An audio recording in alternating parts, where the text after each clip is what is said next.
Estamos hablando del doctor Benji Espinosa, que ya se encuentra con nosotros. ¿Cómo está, doctor? Buenos días, bienvenido. Carla, muy buenos días, con mucho gusto.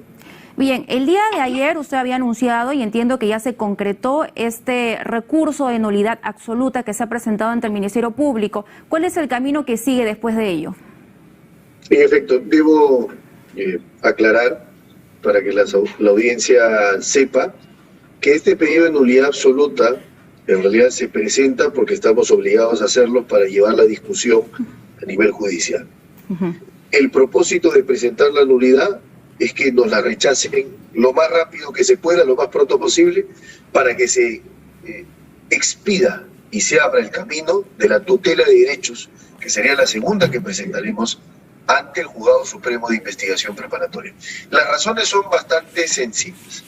La primera de ellas porque en enero del 2022, a través de la disposición fiscal número 2, la fiscal de la Nación, en ese entonces la doctora Zoraida Ábalos, emitió una disposición fiscal de suspensión de la investigación que se tradujo en la práctica y en el terreno de los hechos en que al presidente de la República, Pedro Castillo, no se le puede investigar mientras dure su mandato. Es decir, suponía una suspensión de la investigación con un periodo muy específico, hasta que deje el cargo en julio del 2026. Esa decisión adquiere carácter, calidad de cosa decidida. Y sin embargo, la propia Fiscalía de la Nación, la propia institución, desconoce ese precedente que lo debió haber vinculado y emite la disposición fiscal número 5, la doctora Benavides, y resuelve incorporar al presidente a la investigación. Afectación a la cosa decidida en primer lugar y en segundo lugar a la seguridad jurídica, porque acá se ha desconocido lo que en la doctrina y en el derecho convencional, por ejemplo, se llama el principio de stopper. No contravenir tus propios actos. Si ya dijiste que al presidente no se le puede seguir una investigación bajo la égida del artículo 117 de la Constitución, luego no puede decir que sí se puede.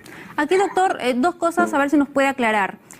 Para que sea cosa decidida, digamos, para que se utilice, digamos, esta figura, tendría que haberse investigado y posteriormente archivado. ¿Es así? Porque eso no ha sucedido.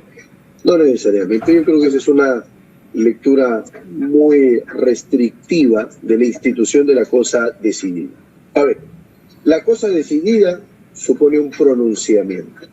La cosa decidida supone un pronunciamiento del Ministerio Público. La cosa decidida supone un pronunciamiento del Ministerio Público sobre hechos expresamente planteados. Y eso es lo que ha habido acá. La Fiscalía emite una disposición fiscal de suspensión de la investigación. Y esa decisión fiscal alcanza cosa decidida, no cosa juzgada, porque la cosa juzgada es propia de los estamentos judiciales, es fruto del proceso judicial. La cosa decidida es fiscal. Y la cosa decidida en principio es inamovible, salvo que se presenten algunos supuestos excepcionales que acá no se han presentado. Acá lo que dicen los fiscales que bajo su interpretación, no es cierto, sí se puede investigar al presidente. Y bajo esa lógica, a ver si nos puede hacer la diferenciación. Tenemos por un lado a la entonces fiscal de la Nación, Zoraida Ábalos, que abrió investigación pero decidió suspenderla. Esto con respecto a los ascensos irregulares que se habrían dado dentro de las Fuerzas Armadas. Y por el otro lado tenemos al fiscal Pablo Sánchez, que había tomado la posta como fiscal de la Nación de forma interina, que él había incluido al presidente Pedro Castillo en la investigación por el caso Puente Tarata 3. ¿Cuál es la diferenciación entonces? La diferencia es que en el caso Tarata, que es el caso 64-2022, lo que ocurrió fue lo siguiente. Fiscal Pablo Sánchez incorpora al presidente en la investigación, pero no había existido como antecedente o precedente una disposición fiscal de suspensión de la investigación. Cosa distinta a lo que ha pasado en el caso 221-2021, que es el caso Fuerzas Armadas, en donde sí existía una decisión precedente que ha desconocido la fiscal actual, la doctora Benavides. Esa es la diferencia. ¿Y qué camino seguiría esta, digamos, entiendo que ustedes van a presentar una tutela de derechos, ¿no? Que ocurrió también con la investigación que abrió el fiscal Pablo Sánchez y que entiendo que en primera instancia la ha declarado infundada el Poder Judicial. ¿Seguiría ese mismo camino? Sigue el mismo camino, el mismo derrotero judicial. Acá hay que explicar que el pedido de tutela tiene como prerequisito procesal planteárselo a la Fiscalía, aunque te lo vaya a negar, porque es obvio que va a defender su disposición.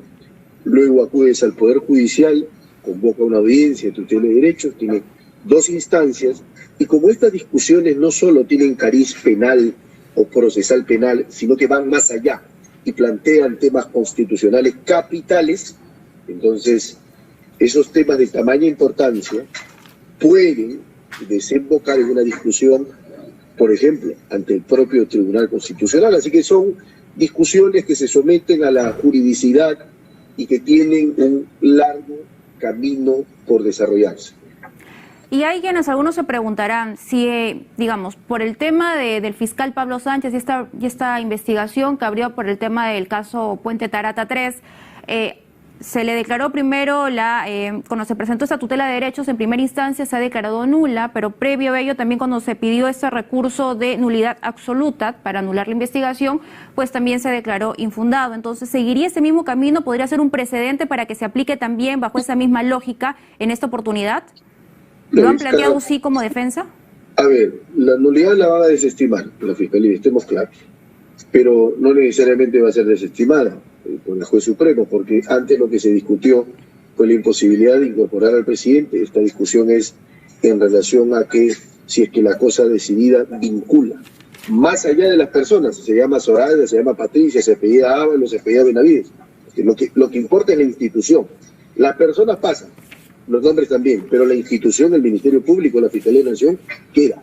Eso es lo que hay que entender, es un principio de identidad institucional sobre la Fiscalía de la Nación. No es posible que primero se fije una posición sobre unos hechos, sobre una misma persona y luego se cambie. Muy bien, doctor. Eso es lo que estamos reclamando. Sí, doctor, antes que el tiempo nos gane, por último ya lo ha anunciado la fiscal de la Nación, la doctora Patricia Benavides. Ella ha señalado que ha sido citado el presidente para el próximo 4 de agosto. ¿Va a acudir el mandatario?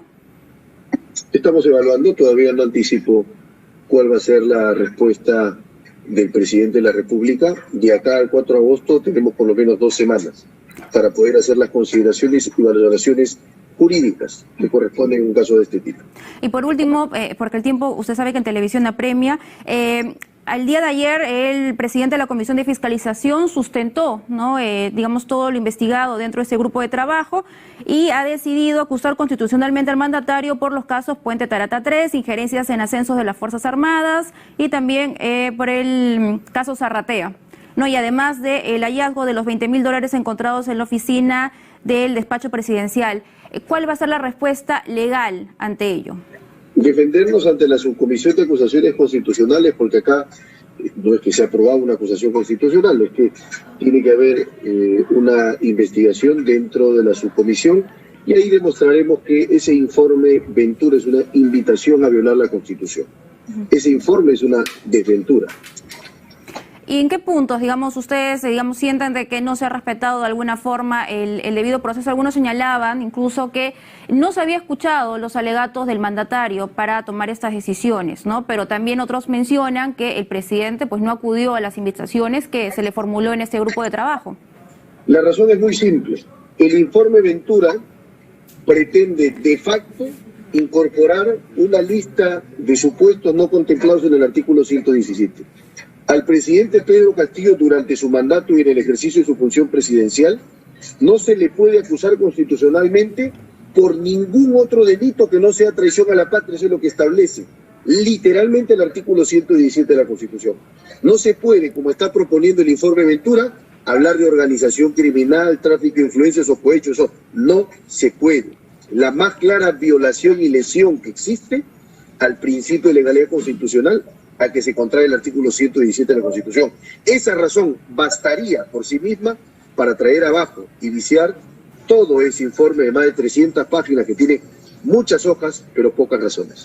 Y en el caso de la primera dama Lilia Paredes, porque justo voy a pasar al Congreso de la República, esa va a ser, digamos, la actitud que va a tomar o la estrategia legal, que es reservarse el derecho a guardar silencio ante las preguntas que puedan volver a formularle nuevamente la Comisión de Fiscalización en caso sea citada nuevamente.